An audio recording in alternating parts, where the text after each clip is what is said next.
L'Agence nationale des télécommunications ANSUT, en collaboration avec l'Union africaine des télécommunications et le JSMA, a ouvert jeudi 28 novembre à Abidjan le premier atelier africain sur le fonds du service universel, un rendez-vous pour sensibiliser et établir l'état de mise en œuvre de la recommandation issue de l'étude de l'évaluation du fonds de service universel en Afrique. Plusieurs thématiques sont abordées au cours de cette rencontre de 2 jours dont les recommandations sont fortement attendues. Pierre Tebeu et Marie Sisiri.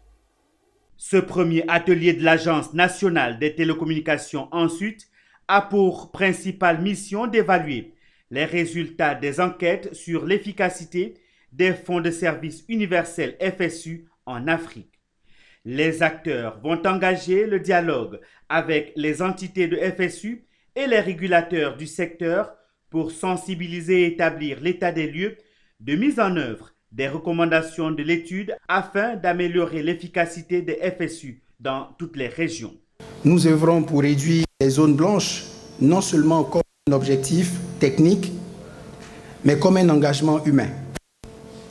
Nous développons des solutions adaptées aux réalités de nos territoires en tenant compte des besoins et aspirations de chaque citoyen. Et surtout, nous croyons fermement que chaque projet que nous menons a un impact direct sur des vies humaines. Nous sommes réunis aujourd'hui pour discuter d'un enjeu crucial, l'accès universel aux télécommunications. Ce défi, bien que complexe, est au cœur de notre mission. La Côte d'Ivoire est honorée d'accueillir ce rendez-vous du FSU qui ambitionne de réduire la fracture numérique sur le continent. L'accès universel des télécommunications n'est plus un luxe, mais une nécessité pour relever les défis sociaux, économiques et environnementaux qui touchent nos populations. Plusieurs thématiques liées à la fracture numérique et à la connectivité du continent seront abordées lors de cet atelier du SUTEL.